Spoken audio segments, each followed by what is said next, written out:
오늘도 5월 7일 새날을 주신 하나님께 감사드립니다.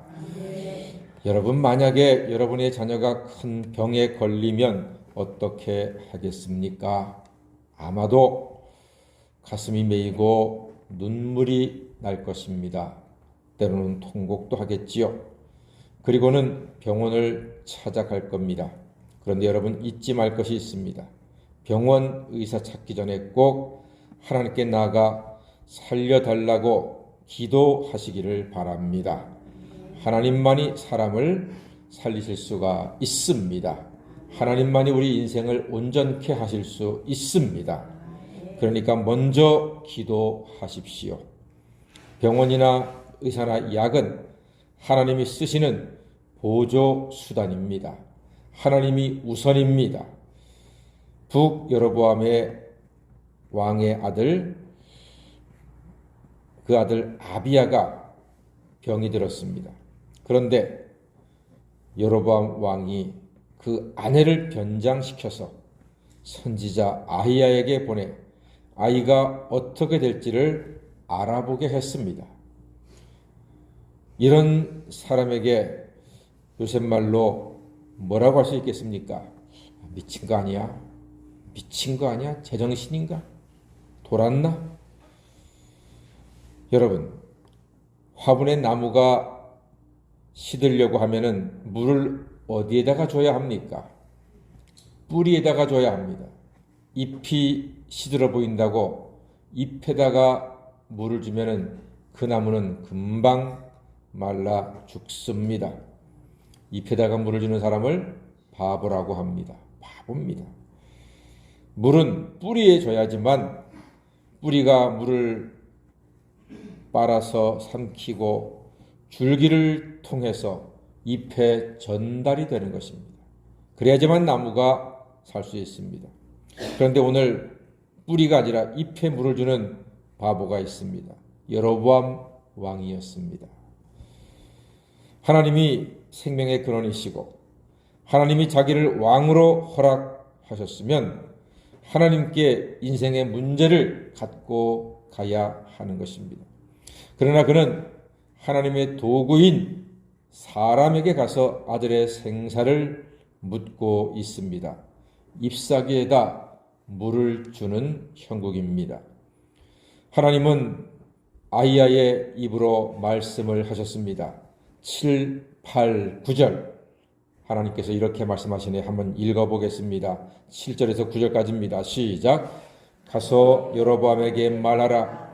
이스라엘 하나님 여호와의 말씀이 내가 너를 백성 중에서 들어 내 백성 이스라엘의 주권자가 되게 하고 나라를 다윗의 집에서 찢어 내어 내게 주었거늘 너는 내 종 다윗이 내 명령을 지켜 전심으로 나를 따르며 나 보기에 정직한 일만 행하였음과 같지 아니하고 내 이전 사람들보다도 더 악을 행하고 가서 너를 위하여 다른 신을 만들며 우상을 부어 만들어 나를 노엽게 하고 나를 내 등 뒤에 버렸도다. 이렇게 하나님께서 말씀하셨습니다. 그렇습니다. 안타까운 일이 아닐 수가 없습니다. 사랑하는 여러분, 하나님의 진노하심이 있어도 우리가 확인할 것이 있습니다. 바로 하나님의 뜻입니다. 결국 여로보암이 징계를 받는 이유는 한마디로 말하면 우상 숭배였습니다. 우상 숭배. 하나님이 가장 미워하시고 가장 싫어하시는, 가장 가증히 여기시는 죄는 우상 숭배입니다. 성경에 여로보암의 죄 하면 우상 숭배 죄입니다. 하나님께서 정말로 미워하셨습니다.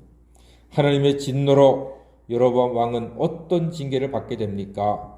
하나님은 여로보암 왕의 집을 말갛게 쓸어버리신다고 했습니다. 쓸어버리신다. 초토화시킨다. 없애버리신다. 그렇게 말씀하셨습니다. 여로보암 왕을 왕으로 세운 이는 하나님이십니다. 여로보암 왕에게 다윗처럼 하나님을 경외하면 큰 복을 주시겠다고 하는 약속도 하나님이 하셨습니다. 그러나 여로보암 왕은 우상을 만들어 자기도 죄를 짓고 하나님을 경외하지도 않았고 많은 백성들도 구렁텅이로 인도하는 소경 같은 지도자가 되고 말았습니다. 이게 참 얼마나 가슴 아픈 일입니까?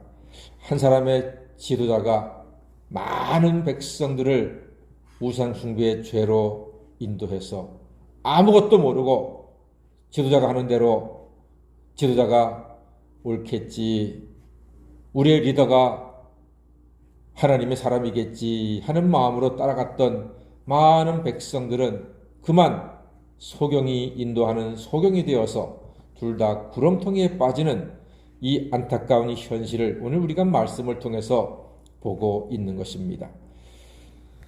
사랑하는 여러분, 하나님만이 이 세상의 주권자이신 줄 믿습니다. 하나님만이 우리 인생의 생명을 주관하시는 분인 줄로 믿습니다. 오직 하나님만이 모든 인생의 찬양과 경배를 받으시기에 합당하십니다. 하나님은 우리를 통하여 영광과 존귀를 받기를 원하고 계십니다. 그래서 말씀하셨습니다. 나 외에 다른 신을 내게 두지 말라 하셨습니다. 오직 여호와 하나님만 경배하고 예배하고 의지하고 찬양하라 말씀하신 것입니다. 혹시 내 마음속에 하나님보다 더 의지하는 것이 있습니까? 그것이 바로 우상의 제단이 되는 것입니다. 내 마음속에 제단을 성령의 불로 충만케 하여서 오직 하나님만 예배하고 하나님만 찬양하고 하나님께만 기도하고 하나님께만 경배하는 신실한 하나님의 자녀로 한평생 동안 하나님의 큰 은혜를 누리며 살아가시는 복된 새벽 성도가 다 되시기를 주의 이름으로 간절히 축원합니다. 아멘. 기도하겠습니다.